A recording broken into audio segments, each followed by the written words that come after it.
Are you sitting down? Because what I'm about to tell you about Chicago property taxes might shock you. And it's something I wish someone had explained to me when I bought my first home here. The average homeowner in Cook County pays over $6,000 a year in property taxes, but here's the kicker. Most people have no idea how these taxes are actually calculated or why they keep going up every year. If you're thinking about buying a home in the Chicago suburbs, or you already own one and are confused about your tax bill, you're in the right place because I'm gonna break down everything you need to know in a way that actually makes sense.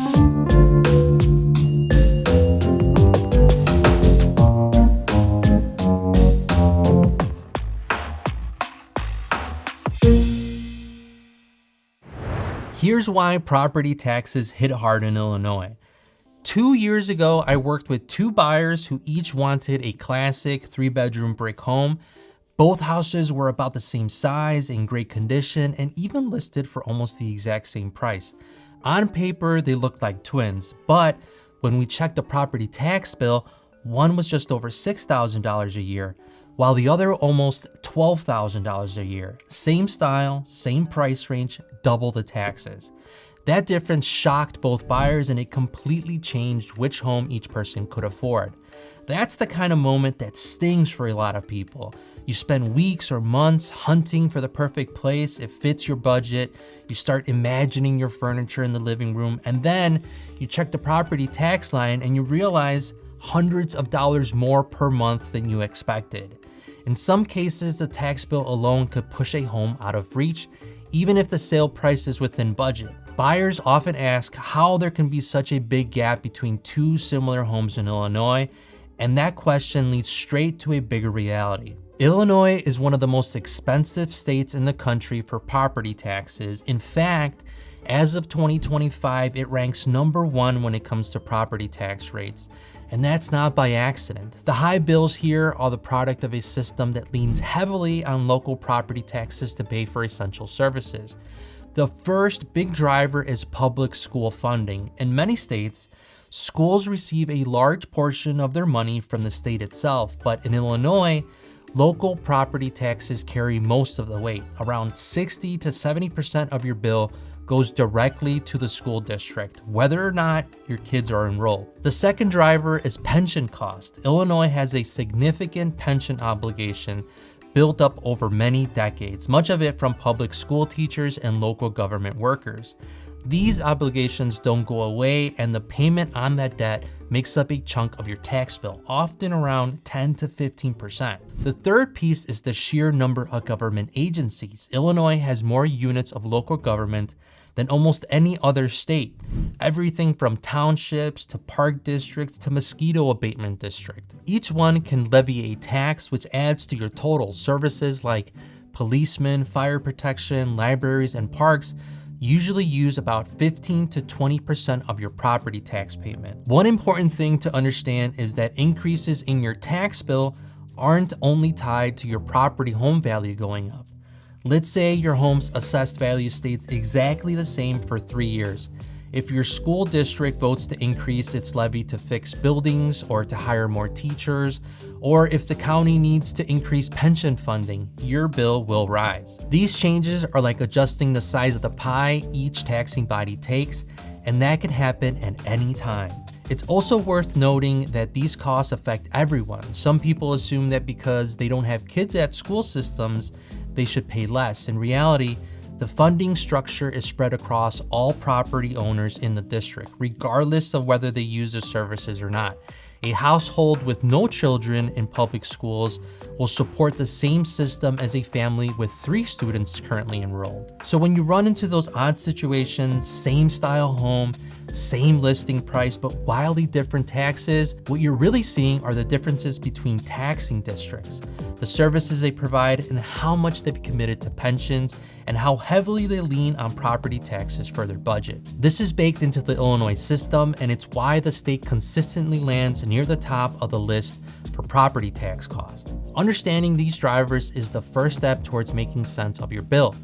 You can't negotiate them the way you can the sale price of a home, but you can understand why certain suburbs are more expensive than others in terms of taxes. And once you understand the causes, you can start focusing in on something just as important: how your personal property tax number is calculated in the first place and where every dollar in that statement comes from.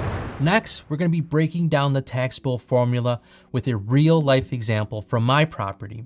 Here's the part nobody tells you. The property tax bill has almost nothing to do with what you actually paid for the house. Counties don't use your purchase price, they use something called your assessed value, which is just a number the county assigns for tax purposes. And honestly, I think it's part of the reason tax bills feel so confusing is because the system isn't designed to make it easy for you to understand. Let's try to make it simple. In most Illinois counties, the assessed value is about 1/3 of your home's market value. So if your home is worth $300,000, they assess it at roughly $100,000 or 33% of the home's value. But Cook County plays by its own rules. Most single-family homes and smaller multifamily properties, it's 10% of market value. That same $300,000 home would be assessed at around $30,000. Now that sounds like a bargain, right? Well, not really. Lower assessed values come at higher tax rate to make up the difference. Think of your home's value like a whole pizza. In some counties, the assessor taxes you based on 1/3 of the pizza. In Cook County, they tax you on just one slice, but that price of that slice is marked up so high, you might as well be paying for the whole pie. To figure out the average tax bill in Cook County, let's look at one of my own properties in Cicero, Illinois, because I'm always dumbfounded every time I see this tax bill based on the property value. The subject property is a 2-unit building I have owned for over 10 years. Its market value is only about $280,000. It has no finished basement, and it's a 5-bedroom, 2-bath home. Since Cook County assesses value at 10% the assessed value, this property is $28,000. Step number 1 is to figure out the assessed value and then equalized assessed value, or EAV. After the assessed value is determined, Illinois applies something called the state equalization factor, also known as the multiplier. This number is set each year by the Illinois Department of Revenue to bring Cook County's 10% assessment in line with the statewide standard of 33% of market value, which again is one more thing to try to confuse us. For 2024, Cook County's factor is 3.0355. You can find this number on the Illinois Department of Revenue website. You can search for Cook County Final Equalization Factor, or on the Cook County Assessor's website under How Your Taxes Are Calculated. You can also find it on your second installment property tax bill. You can see the jump from the assessed value to the equalized assessed value. Step number 2 is to figure out the real numbers from my 2-unit in Cicero. Here's my actual property data for 61 Court in Cicero. Market value is $280,000, which is pretty accurate based on the recent sales comparables. The assessed value, or 10%, is $28,000. So here's a whole formula. You take the $28,000 assessed value, you time it by the 3.0355, which is 84,994 equalized assessed value, or EAV. Step number 3 is to subtract the exemptions. Because this is a rental property, there's no homeowner's exemption. If this were my primary residence, I could take the homeowner's exemption around $6,000 off of the EAV and pay taxes of around $78,994 instead of the $84,994. Other common exemptions include senior exemptions, senior freeze, disabled persons, and veterans exemptions. Other than making sure the property description is correct on the county's website, exemptions are the second easiest way to lower your tax bill. Step number 4 is to apply the tax rates. Here are my real numbers for my 2-unit in Cicero. For tax year 2023, billed in 2024, here's how it looked. The market value was $280,000. The assessed value, or 10% in Cook County, which is $28,000.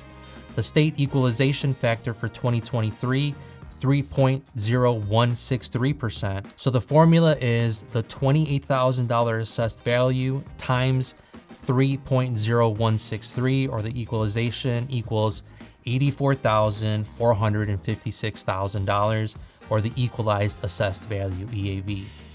For exemptions, none, as this is a rental property, so my taxable EAV stayed at $84,456.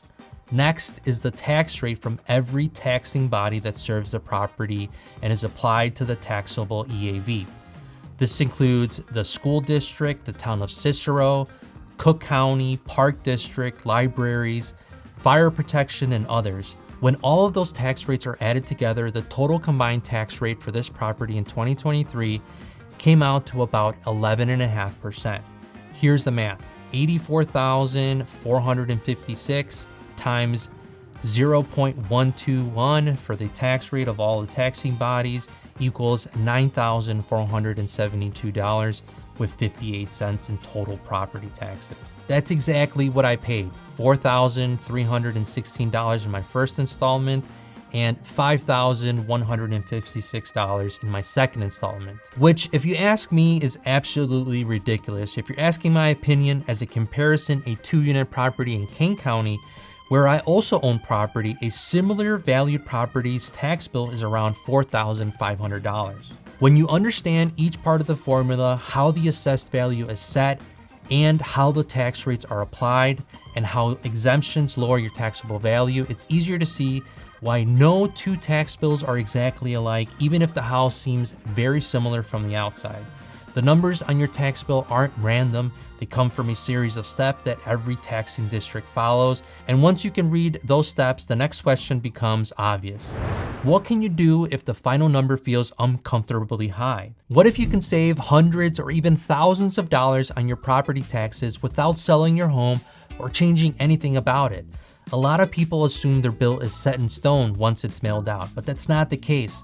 There are simple steps you can take that could lower your payment, and they start with knowing if the county has your home valued correctly. The assessed value your taxes are based on is set by the county's assessor's office, and errors do happen. Maybe your home is listed at a larger square footage than what it really is, or maybe the county's database shows that you have a finished basement when you actually don't. These details can add thousands of dollars to your taxable value. The first thing you need to check is your property's record online through the assessor's website. If you find something that's wrong, you have the right to appeal your assessment. In Cook County, you can file an appeal online during designated filing periods. You don't need to be a lawyer or hire an expensive firm, although some homeowners choose to use one. The process is straightforward. You fill out a form, you provide evidence, just like recent sale prices or similar homes, or photos showing the differences from the description in the county's website, and submit it before the deadline. If the assessor agrees your home's value is too high, they'll reduce the assessed value, which lowers your bill for that year and often future years unless there's a major change. I had a client in Berwyn who bought a home and later noticed the square footage listed on the county website was nearly 300 square feet larger than what it really was. We filed an appeal using comparable sales and an appraisal, and within a couple of months, her assessment was reduced. And what the result was, her tax bill dropped by almost $2,000 the following year. Now that's real money that stayed in her pocket, and she didn't have to make a single change to the house itself. The second big tool for lowering taxes is exemption. Every homeowner in Cook County should make sure they have the basic homeowner's exemption, which takes a set value off your taxable portion of your property. There's also senior exemptions if you're over 65, and a senior freeze for those with lower incomes. Some communities offer additional exemptions for people with disabilities, veterans, or significant improvements that can encourage neighborhood growth.